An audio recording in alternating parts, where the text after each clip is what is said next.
Aston Villa 2, Manchester United 1. A really tricky result to accept as a Manchester United fan, because I don't think United were bad at all. Under really tough circumstances, I thought the team turned up and actually played pretty well, apart from some very obvious problems that we've got. So the first thing that we are going to discuss is the same as what we keep discussing recently, and that is the shape, because it is such a big talking point surrounding United right now. Is it a back four? Is it a back three? Who's playing where?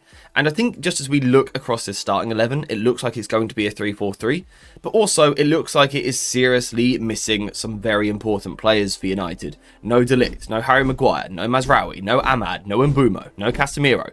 Bruno Fernandes went off injured at halftime. That never happens. This Manchester United squad is decimated by injuries, and in the second half we were arguably missing like 7 of our starting 11. So that is something that we have to consider. The other thing we need to consider is the shape that United actually use. Because on paper, this does look like a back three once again, with 2 fullbacks at wing back. However, as we will see as we go through this video, this changed into so many different shapes. There were moments where Manchester United were moving into a diamond shape in midfield. We saw that on a regular basis.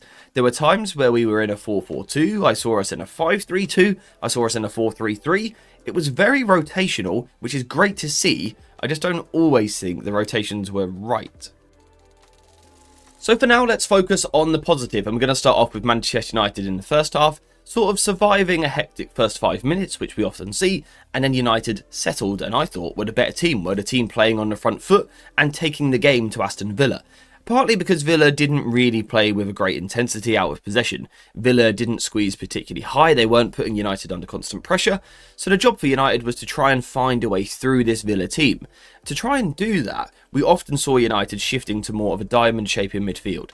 So Ugarte would sort of come into the solo pivot role and Bruno Fernandes would push forward, almost as an extra 10. So this is sort of a diamond slash just sort of a 1 and then a 3 in front of them. And the job for United was to move the ball forward and was to find a way through the centre of the pitch.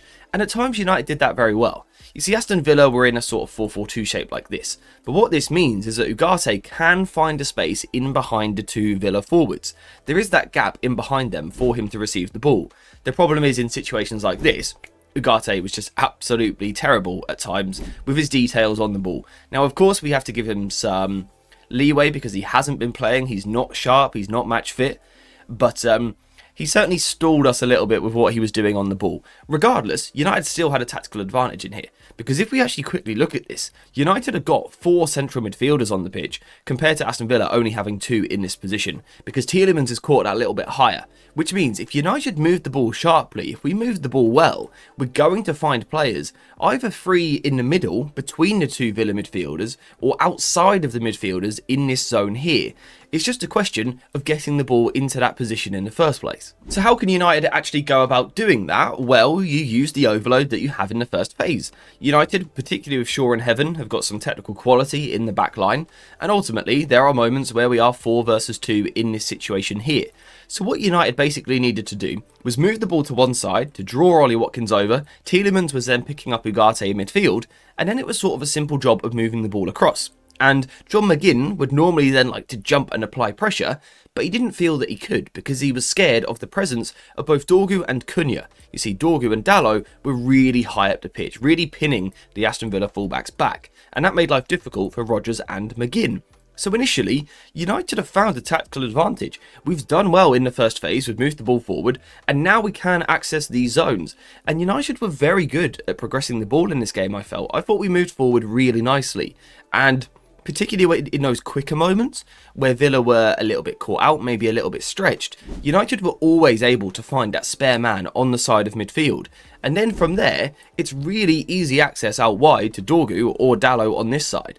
The only problem is, and this is the only criticism I've got really for United initially on the ball, is Dalot and Dorgu is your sort of 2 wide threats, your wide attacking threats. It's not great. It's not great. You know, we're leaving these guys isolated 1 versus 1, and they're not 1 versus 1 specialists. Don't get me wrong, Dorgu puts in a fantastic cross here, which Cunha should score.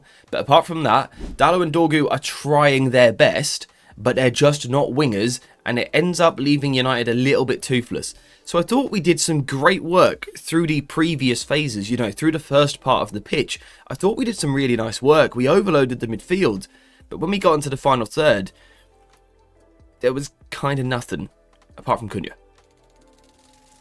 Okay, so time to talk about United defensively, and again, initially, I'm going to start off with a positive. On resets, on goal kicks, when Martinez had the ball for Aston Villa, United were good with their man-to-man pressing. I think we jumped really well, put Villa under pressure, and Villa often were forced to send the ball long. So, how did that work for United? Well, it was quite a different shape to what we've normally seen, and again, it's going to involve Dorgu and Dalot playing really high. So we are looking at Dorgu and Dalot here playing as wingers, both in and out of possession, which is not particularly common at Manchester United, but it's what we saw in this game. You see, Cunha would come up alongside Benjamin Sesko and often form a front two. At the same time, Mason Mount would drop a little bit deeper and Bruno Fernandes would squeeze high. So United were man-to-man with the Aston Villa double pivot and also man-to-man with the two Villa centre-backs. From there, we can just see that the fullbacks are free. So Dorgu's going to come forward into this sort of half and half position here, and Dalot's going to do the same over here. So this is how United are approaching the game. We've then got Yoro versus Rodgers man-to-man, McGinn versus Shaw, Watkins versus Heaven, and Tielemans versus Ugarte. But Manchester United are man-to-man. Villa on the ball are often quite rigid with their approach in the first phase, quite predictable. So United actually found it fairly easy to get into this position and actually pressed quite well and stopped Villa playing out from the back. The only problem I had was a difficulty with the man-to-man ball once it had gone long and picking up the second ball, and a miscommunication when we're not on goal kicks. So the first problem is if you're going man-to-man, the opposition are going to go long, you've got to win those battles. And Heaven against Watkins immediately feels a little bit worrying because Heaven's a very young defender. He's not an experienced central defender especially. And Watkins is one of the most intelligent strikers in the game. But I think Heaven did really well with so many of his duels. I was so impressed by Aiden Heaven's performance. I was terrified of this battle, but I think he played really well. Of course, there were moments where Watkins got a beating of him, but we expect that. You know, he's a striker in his prime against a very young centre-back. But generally speaking, I think Heaven dealt with this very, very well.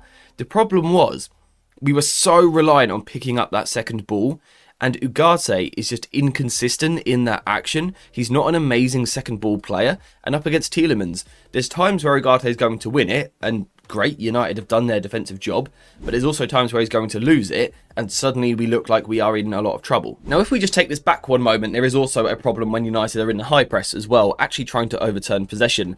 And that's sort of the rotation into this shape, right? Because Dorgu ends up high as a left winger. We know that's not natural. He doesn't start there.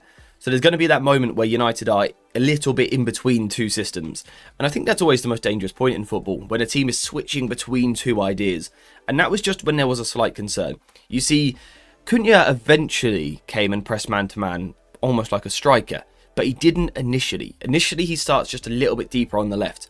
And for United, this is easy, right? The pass goes from Martinez to Konsa, Cunha comes forward. As that pass goes from Konsa to Cash, Dorgu jumps, and now United are man-to-man, and that's when we force Villa long.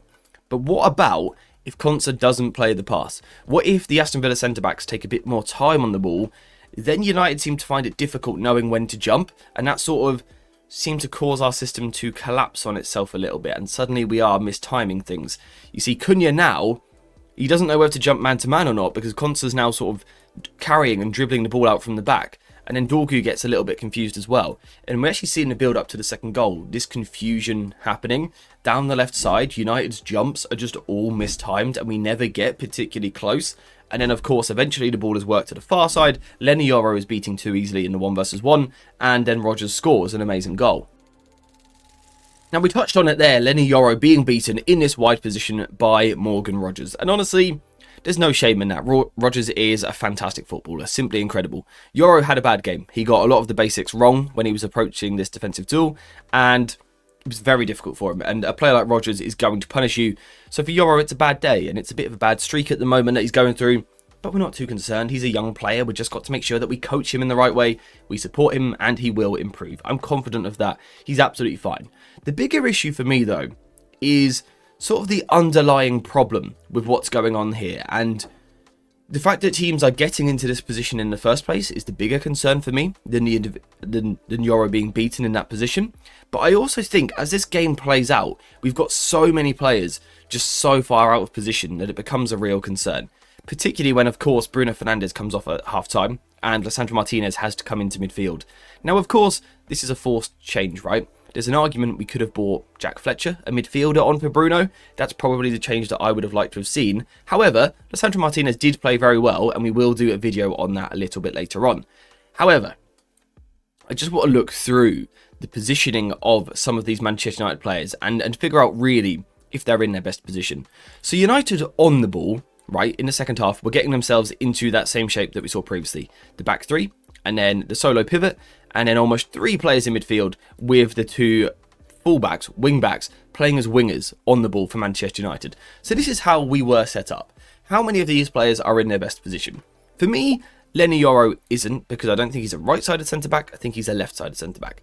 Lisandro Martinez is not a 6, Ugarte is not an 8/10, and Dorgu and Dalot are not wingers. So that's a bit of a problem for Manchester United. We're trying to break a team down, we're trying to get back into the game, and we have no players playing in their ideal position. Now, I know we have a very young squad at the best of times, but I just feel Lacey could come onto the right side a little bit earlier on, and honestly, I think Mantato can come on for Dorgu. That's the only thing I didn't like about this game from Amorim's side. I think the substitutes could have been a bit more positive. I know it's risky throwing these young players in. I completely understand that. But, you know, United needed a goal. United needed a goal, and on the 84th minute, we still had 6 defenders on the pitch. You know, we've got the back 3, Lisandro Martinez and Dorgu and Dalot. Lacey was given about 8 minutes at the end. But apart from that, it was still 6 defenders on the pitch. When we really went for it and we brought Lacey onto the right, can't remember what the sub was, but Lacey ends up on the right-hand side. You know, we still had another 5 defenders on the pitch, I believe. So that's one of my criticisms. The other criticism is where we end up positionally defensively. Now, what I'm talking about in particular here isn't the high press. It's not that moment. It's the moment where the ball drops for Villa. They take a touch, they get the ball down, they get into their shape, and they look to move the ball forward. Manchester United went into a bit more of a 4-1-4-1, as you can see here in both the first half and also the second half. Now, I think United need serious coaching here. I think United are terrible defensively. You know, we've seen the number of goals that we've conceded. It's unforgivable. It's quite truly pathetic what Manchester United do from a defensive point of view. I think there's a lot of individual mistakes going on. I think there's, again, so many structural issues, which we will talk about in another video. But again, what we need to do here is just take a moment to look at the positioning of the Manchester United players and have a discussion about how many of them are in their best position. Starting off with Luke Shaw playing centre-back. That's not ideal. Luke Shaw, centre-back in a back 4. Not ideal. Especially when we've then got a left-sided centre-back playing right centre-back. And then we've got another left-sided centre-back, in my opinion, playing right-back. That doesn't make sense. Especially when we've got a right-back playing right-mid. So in my opinion, Manchester United have got 3 full-backs on the pitch. We've got Dorgu, we've got Shaw, and we've got Dalot. Yet still, we only have a centre-back at right-back. That doesn't add up to me. Now, of course, yes, Yoro deserves so much criticism for the way that he played. I completely agree. He was poor. He was terrible. But he's not a right-back. And we had a right-back on the pitch ahead of him. I just feel that Ruben Amorim could almost find a more basic way to get to what he's trying to achieve. I like that he wants to switch into a back 4 off the ball. I think it helps us press higher, and we saw that. But I think he can get better profiles into better positions. Dalot in this game was a right winger in possession and also out of possession. So surely what he could have done is play Dalot right back and put a right winger, one of the youngsters, Lacey, Mantato perhaps, even Mason Mount could have played out there. Surely he could have put someone else on the wing. It just felt that, like, I like what he was trying to achieve in this game. I just think he made it a bit difficult for himself with his selection and also with the subs he made, even considering all the players that we've got missing. Now, to be honest, I don't think it's a day to pile into Ruben Amorim too much. You know, we spoke about how decimated the squad is right now. We're missing some big players, and I still think United were the better team in this game. It's just a little bit frustrating for me because I think we've seen some improvement recently in what the idea is and what the intentions are, and I think that's more important than the shape. But it just feels to me that we're pushing players into weird zones to try and achieve it. I think we could simplify things much more with a slight change in the team selection, and I think United would look more natural, more comfortable. Players would be in their better zones of the pitch, which I think nearly always leads to improved performance. So that's a little bit frustrating for me. Aside from that, I think United played well. I think on the ball, we looked good. I think we looked really good. Yes, we lacked that little bit in the final third, but we still should have scored 3 or 4 goals in this game, to be honest. The positions that we got into, we should have scored goals in this football match. And for me, we should have won. Defensively, I think it's the same old, same old. Resets, opposition goal kicks, I think we look great. I think we're really good in the high press. But the second that doesn't work, the second we're in a mid-block or the opposition escape out from the back, we look lost defensively, and there is a serious problem for Ruben Amorim. We're scoring goals at the moment, but we're just leaking them at the back. We're conceding far too many. That's 6 goals in the last 2 games. That's not acceptable under any condition. So all in all, a really disappointing result. I think United deserved a lot more, but the performance wasn't bad, and there is definitely something there that we can work on. The next few weeks are going to be difficult with the players that we are lacking. I'm losing my voice a little bit. Yeah, it's going to be difficult the next few weeks with the players that we're missing, but hopefully some of them are going to come back soon. We need Kobe Mainoo back, we need De Ligt back, we need Bruno Fernandes as soon as possible. For now, Ruben Amorim's got to find a way to get results. I do think a little bit performances go out the window for now. I think it does quickly return back into a results business. We're missing so many players. We've only got 2 wins in the last 8. We've just got to find a way to grind results. Newcastle is going to be a very difficult one, but United have to find a way. For me, I think that way is to switch those players into a more natural zone. Keep the shapes that he's using, the ideas that he's using, and the way we end up. I like it. But just get the players into their better positions. It is something that I would be looking to do in the short term to try and sort of weather the storm that is coming up over the next few weeks. So that's how I would be looking at it if I was Ruben Amorim. I think the team played very well. I think, the work rate, the intensity, everything like that was there. I think technically United played quite well for large parts until that final part. So honestly, not too much to complain about today. Also, not loads to scream about either. Just a good performance, but we were beat by a couple of moments of magic and poor defending. So, yeah, that's that. We're going to wrap the video up there. Thank you guys very much for watching. I hope you have enjoyed it. If you have, please leave a like, subscribe, and get your notifications on. And as always, I'll see you in the next one.